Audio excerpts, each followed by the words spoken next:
Just flew back from Scotland, and boy, are my arms tired. Okay, so we're back. We're back in the shop. We had a good 9 days in Scotland, which there'll be plenty of videos coming from that one. But it's time to get back to work. And Jason from Camden, South Carolina, sent us some work based on some of the other videos he saw. Thank you for the vote of confidence, Jason. So, what did he give us? He gave us some Miuras. Miura CB1008. Those guys. Okay, 1008. So, what is a 1008? Well, it is a compact type blade. Okay, let me get you one that I've already taken apart. It is a compact type blade. All right, see, it's got a bit of a, well, it is what I would call very much a player's cavity. Very, very shallow in this particular area. It's got the meat of the muscle is sitting right here. And if you look, has very, very little offset, if none at all. Has a very thin top line. All right, just a really nice compact club. So why Miura? Well, Miura, and this one has the MG on it for, it's I think it's Miura Gaiken. And anyway, but the Miura itself, okay, well the Miura Gaiken, or the Miura, is a forged club. They're all forged clubs, and they make a player's compact design. And they have a kind of a, I won't call it a cult following, but they do have a pretty good following. Now, up until we'll be honest here, up until the introduction of PXG, these were probably the most expensive irons that you could possibly own. And they're very soft, they hit very well, and the difference that they have here in their manufacturing than what most people would have is, and you can go to the Miura website and see it. It's not, it's like a secret or anything. But what they do is they forge this part of the head right to about here. And then what they do is they take another piece and they call it spin milling. And they get this thing spinning so fast that it welds itself to the top. And then what it does is then they get into the grinding process, which they are famous for. Okay. The other part is, from what I hear from other Miura builders, is that the tolerances are extraordinarily tight, and that makes for a good, consistent club. Well, Jason had some True Temper Dynamic Gold S300s in it, and it's a little too much. Swing speed's starting to go down a little bit. Wants a little bit more feel, a little bit more playability. So we talked, and he asked about 3 different types of shafts in the 95 gram category, and we ended up with Nippon. I know that's hard to see because their label isn't exactly standoutish, but we're going with the 950 GH, and we're going in the R Flex. Okay, we're going to go in the R Flex. Now, what I also asked him is if he wanted them frequency matched.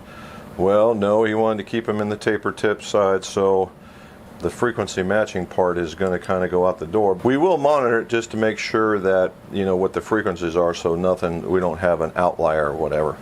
So what we're going to do today is I've taken apart all but one. Okay, I've taken apart all but one. You're going to watch me take apart the last one, and then you're going to watch me assemble them, and then we'll talk about how it looked when it was all said and done. So we're going to go from Golf Pride VDRs, the blue ones, Dynamic Gold, well these are S200s, which are the standard shaft that Miura would put in their club with those ferrules. And we're going to put in the Nippons with some Lamkin grips and some black ferrules. So come along, let's take it apart and put them back together. Again, all we're going to do is we're using the butane torch. We're going to get on this for about 30 to 45 seconds.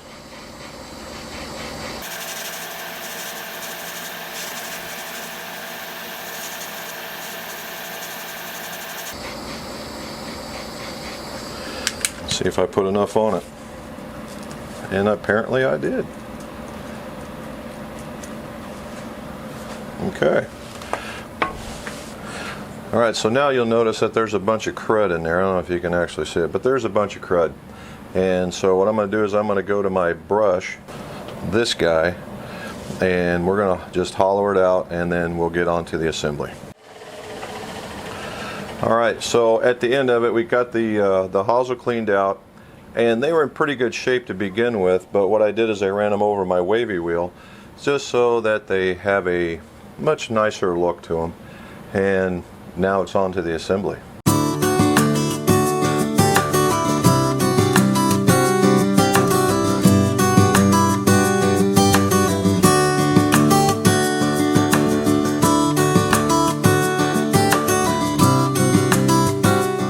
As you can see by what we recorded down in the weights, working with quality stuff gets you quality numbers. I'm looking between, you know, a 7, give or take just a gram or a gram either way. And that's what we hit with the heads. Way to go, Miura. And that could be with any residual left over, maybe some of the glue or whatever that might be. The shafts were within a gram. In fact, there was only one that was out of whack. The grips were within a gram, one each way. And then as a surprise, we're putting all together some Adams Pro hybrids. Adams Pro. Okay, Adams Pro. Nice little setup. It's a nice little setup, and we're going to put some NV 85Rs in there. Okay, and they are all within a gram of everything. So this build ought to be pretty good. So on to the next part, which is let's find some spines and do some flowing. So let's move on.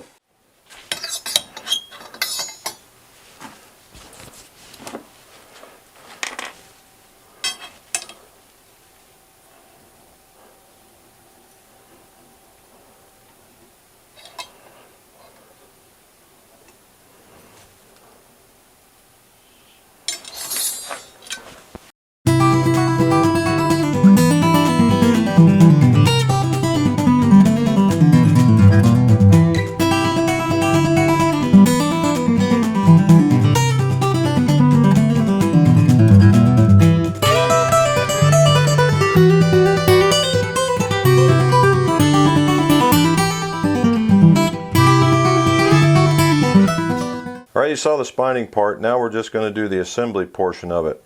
And we're going to talk a little bit about taper tips, right? And you saw me write down on my notepad, all these weigh 94 to 95 grams. But what's happening is they're progressively getting a ½ inch shorter. And so when that typically happens, that means that you've got to put the same amount of stuff in a shorter amount of area.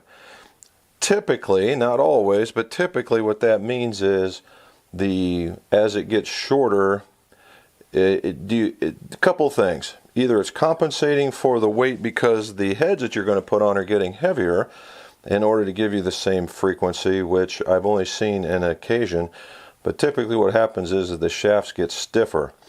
Some people like the constant weight, some people don't. Some people like taper tips, some people don't. Pros and cons, right? We talked about pros and cons on some of my other videos. And the thing with a taper tip, it fits in there tight. They rarely pop off. But you have no control over frequency unless you have a whole bunch of taper tips. Now what does that mean? Well, for instance, let's say you didn't want this is an S flex, but you didn't want it to be S, you want it to be softer. Well, what you would do is you would move up one length. Say this was a 7, you would put a 6 iron in the 7 head and it would make it play softer by about 1/3 of a flex. Now in irons, that's not a tremendous amount, but it may be exactly what you're looking for when it comes to making the build. Now could you go up another flex? Sure, you could go up another flex, but you got to keep in mind there's not this infinite number of shorter flexes when it gets down to the bottom or at the top, depending on how you're moving it, okay? So for instance, let's say you're 5 through a pitching wedge, which is what this set is, and you move everything down one, then you're pretty much going to be okay, because the 9 goes in the pitch, the 8 goes in the 9, so on, so on, so on, so on, all the way up to the 4. But let's say if you have a whole set, well then someone's losing, okay? If you go, let's say you wanted to hard step it, which means that everything comes up 1. Well, now your pitching wedge gets the same 1 as the 9-iron gets. Or the A wedge and the pitching wedge get the same. Now, in some cases, the heads are the same weight. Some cases, they are not. Most times, the A wedge is a little heavier. So you've got to be careful that if you think you're getting the same even number that's going through there and you hard and soft step, assuming you're using a whole set, that you're gonna, one of the top end or the bottom end is gonna be not exact, or not where you want it to be. So just to keep that in mind, okay? That's not to say they're bad or good, it's just that that's the pro and the con of that. Constant weight, good for the better player, at least that's what they say. Personally, I don't have that experience because I'm not that good of a player. Made it for plenty, fine. Frequency control is out the door unless you've got a truckload of them. So that becomes an inventory versus quality kind of management thing. And that's where that comes down to. So, but the process of putting together is the same. So let's get started with some of that.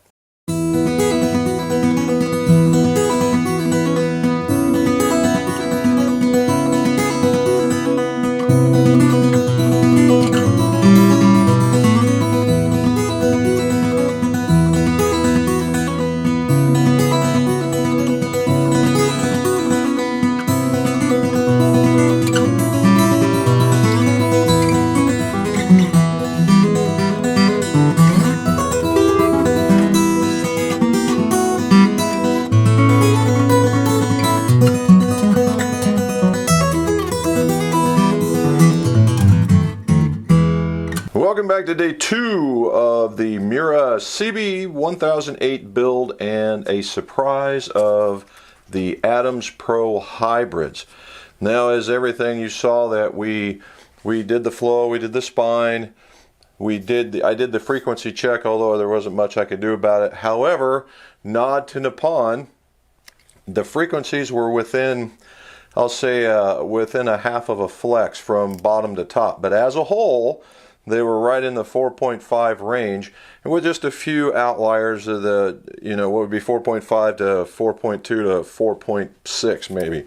So actually quite tight for just putting them in there. A nod to Miura, because okay, Miura is supposed to be this high quality, very precise, everything tolerance tight kind of thing going on, right? Even with the spin milling of the hosel onto the head, you would think that there would be some level of give there, right? And all the heads were within sync. So the build is actually going pretty good. Now on the hybrid side, the Adams weights were good, the shaft weights were good. Just a little bit of trimming to get it up into range that mimics the irons, and voila, we're there. Now, we're into the clean it up, dress it up, finish it up phase. So first things first. Hard, right? It's got to be hard. Otherwise, if it's sticky or gooey, take them apart. Sticky or gooey, take them apart. Because they might be holding here, but if it's sticky or gooey on that, and that's the reason why you keep that, is to make sure that it's going to bond, so after about 2 hits, it doesn't keep it go down the fairway further than the golf ball. Hear that? Further than the golf ball. So let's get to cleaning up. So I wanted to, this is something about ferrules, okay? I'm kind of a ferrule freak when it comes to this kind of stuff. Now, the set that I took apart, the ferrules were not finished in a way that I would have seen as acceptable, okay? That's not to mean that, and what I mean by that is when you go through here, I like this to be as smooth as I possibly can all the way around, okay? All the way around. Having a shelf sticking out on this side and then the hosel sticking out on that side means that something's not right, okay? It means that either one, that's not all the way into the hosel, that there's something wrong with the ferrule, or whatever. It's a 30-cent part. Get you one that you like. Once I realized what I was working with, and these hosel diameters of these Miuras might be just right on a hair big. All right, so I put these on here, and as you look, it's a nice smooth transition. But I got a little glue gubby right here, and I could flick that off with a knife for sure. but what I want is an incredibly smooth transition. So I'm just going to go around with my ferrule sander. Ferrule sander, right? What did I just say? Ferrule sander? How about belt sander with a ferrule belt on it, the blue belt? And we are going to just once around, clean them up, and then we're going to move on to the next stage and make these things look good. Now on the hybrids, here's what I was telling you on the hybrids. On the hybrids, hear that? Hear that? All right, that's the shelf I was talking about. That's going to disappear. We're going to make that go. So I'm going to move you around so you can get a better view of what's going on, and let's make some golf clubs.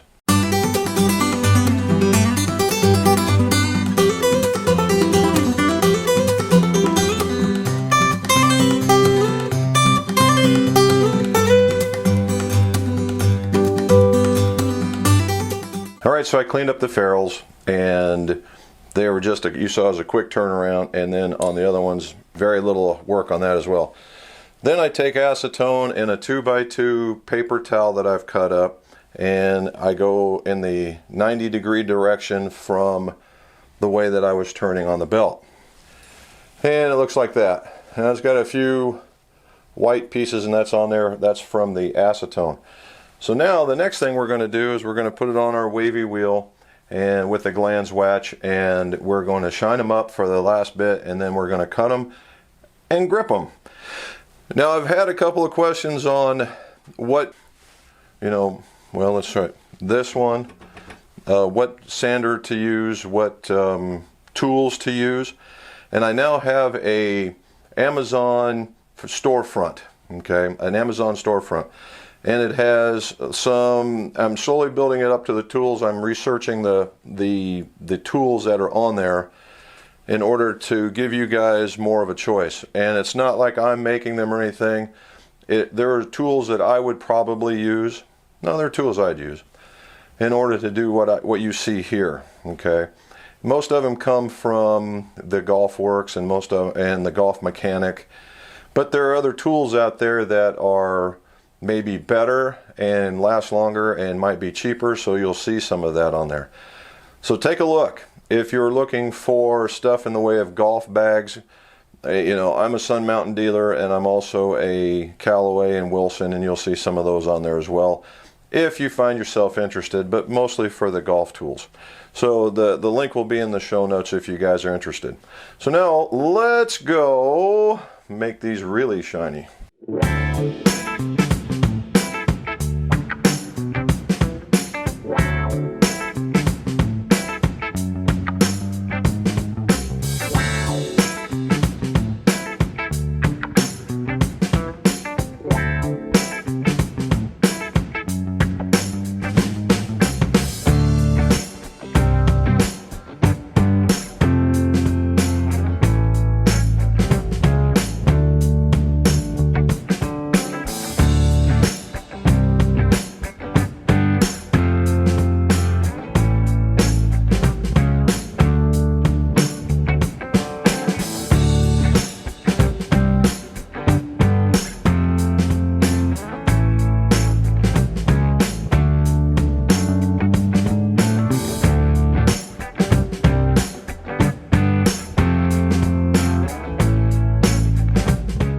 Okay, we're going to call this the Waxing Club Minute.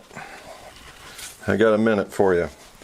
We took a set of Miura CB1008s that are very much a player's cavity-like club from Miura, which is a renowned quality forged golf club, and we removed the standard DG 300s and put in some Nippon 950s. Both taper tipped, and they came in. He was looking for a little lighter and a little more flex, and that's what they got. There it is with the wax on it. All right, and frequencies are very, very close. I'm getting ready to spec it, and since all the weights were very, very close as far as this, to a spec, and the grips were very close. And we really never did mention what we were putting on there for grips. We are putting on Lamkin UTX cords. And on the irons, we are putting on blue, and on these hybrids, we are putting on black. So there's the Lamkin. And you see the cord in it? Nice blue color. The UTX is actually a very grippy cord, almost tacky-like cord. It's got a pretty good feel to it. When I was first putting them on, they looked long, but I think that was just me putting them on. The black, I'm going to show you this. I did one of these, the hybrid, the Adams Pro. We ended up putting on an aldila NV 85 hybrid, using their multi-layer technology, and then it goes into a gray club. So this thing looks super cool. I think you'd be really excited to see these when they're all said and done. And the frequencies came out good on these, and I don't think you're going to lose any feel. I was concerned about swing weight, but I called Jason to make sure that we were both on the same page, and he's good with the length, so am I. So again, a quality build, quality clubs for sure, and going for apparently a quality player. So again, if you like anything that you saw, please like the video and subscribe if you want to see some more. Again, if you're looking for some tools, I'll have a post or a link to the Amazon store, or you can just ask me a question and I'll respond to it as well. And let's go low.